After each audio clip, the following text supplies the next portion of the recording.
നമസ്കാരം. ലോക സിനിമയിലെ പകരം വെക്കാനില്ലാത്ത സിനിമയാണ് ടൈറ്റാനിക്. ലിയനാർഡോ ഡിക്കാപ്രിയോയെ സൂപ്പർ സ്റ്റാർ ആക്കുന്നതും ടൈറ്റാനിക്കിലെ ജാക്ക് എന്ന കഥാപാത്രമാണ്. ലിയനാർഡോ ഡാവിഞ്ചിയുടെ വലിയ ഫാനായിരുന്നു ഡിക്കാപ്രിയോയുടെ അമ്മ. അതുകൊണ്ട് തന്നെ മകന് ലിയനാർഡോ ഡിക്കാപ്രിയോ എന്ന് പേരിട്ടു. ചെറിയ പ്രായത്തിൽ തന്നെ അച്ഛൻ അമ്മയെയും മകനെയും ഉപേക്ഷിച്ച് കാമുകിക്കൊപ്പം പോയി. പിന്നീട് മകനെ വളർത്താൻ നന്നേ പാടുപെട്ടു. സാമ്പത്തികമായി വളരെയധികം ബുദ്ധിമുട്ടി. ശരിക്കും പറഞ്ഞാൽ ദാരിദ്ര്യം നിറഞ്ഞ കുട്ടിക്കാലം. അമ്മയുടെ സാമ്പത്തിക ബുദ്ധിമുട്ടുകൾ കണ്ട് ഡിക്കാപ്രിയോ അമ്മയെ സഹായിക്കാൻ തന്നെക്കൊണ്ട് കഴിയുന്നത് എന്തെങ്കിലും ചെയ്യണമെന്നുറപ്പിച്ചു. അങ്ങനെ ഹൈസ്കൂൾ പഠനം ഉപേക്ഷിച്ചു. ഹോളിവുഡിന്റെ തെരുവിലൂടെ അലഞ്ഞു നടന്നു.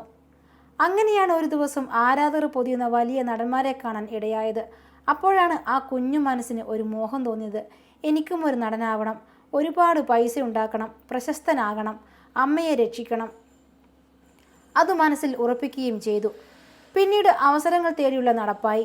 താനൊരു ആക്ടറാവുമെന്ന് ഉറച്ച് വിശ്വസിക്കുകയും ചെയ്തു. സ്വപ്നം കാണാനും തുടങ്ങി.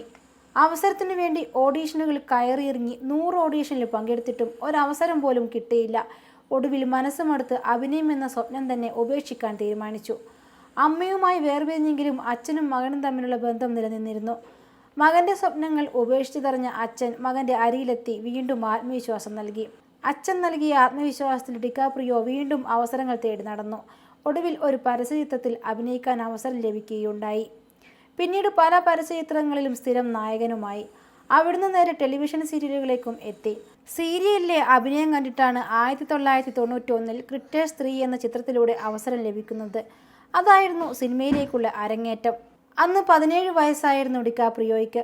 പിന്നീട് സിനിമയിലേക്ക് പല അവസരങ്ങളും ഡിക്കാപ്രിയോയെ തേടിയെത്തി. എന്നാൽ അതിൽ പലതും വിജയിക്കുകയും പലതും പരാജയപ്പെടുകയും ചെയ്തു. എന്നാൽ ഒട്ടും പ്രതീക്ഷിക്കാതെയാണ് റോമിയോ ജൂലിയറ്റ് എന്ന ചിത്രത്തിൽ ഡിക്കാപ്രിയോയ്ക്ക് അവസരം കിട്ടുന്നത്. അതോടെ ഡിക്കാപ്രിയോ സ്വപ്നം കണ്ടതിലും അപ്പുറമായിരുന്നു നേട്ടങ്ങൾ. ചിത്രം വൻ ഹിറ്റായതോടെ താരത്തിന് വൻ ആരാധക നിര തന്നെ ഉണ്ടാക്കിയെടുക്കാനും കഴിഞ്ഞു. അതിനുശേഷമാണ് ജെയിംസ് കാമറൂൺ സംവിധാനം ചെയ്ത ചിത്രമായ ടൈറ്റാനിക്കിൽ അവസരം ലഭിച്ചത്. സംവിധായകൻ തന്നെയാണ് ഡിക്കാപ്രിയോയെ ക്ഷണിച്ചത്.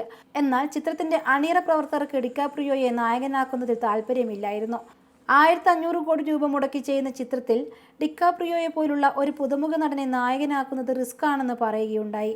എന്നാൽ സംവിധായകൻ ജെയിംസ് കാമറൂണിന്റെ ഒറ്റ നിർബന്ധത്താൽ ഡിക്കാപ്രിയോയെ തന്നെ നായകനായി തീരുമാനിച്ചു.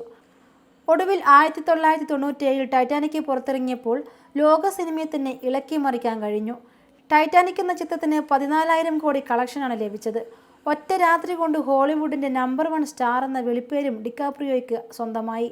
എന്നാൽ ആ പദവിയും ചാർത്തിക്കൊണ്ട് നടക്കുവാൻ ഡിക്കാപ്രിയോ തയ്യാറായിരുന്നില്ല. തനിക്ക് ഇനിയും ഒരുപാട് പഠിക്കാനുണ്ട്, ഇനിയും ഒരുപാട് മെച്ചപ്പെടാനുണ്ട് എന്ന് തന്നെ വിശ്വസിച്ചു.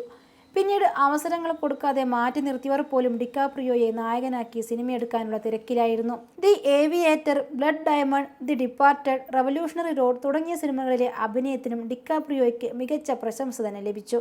2016 ടൈം മാഗസിന്റെ ലോകത്തിലെ ഏറ്റവും സ്വാധീനമുള്ള 100 വ്യക്തികളിൽ അദ്ദേഹം പ്രത്യക്ഷപ്പെട്ടു.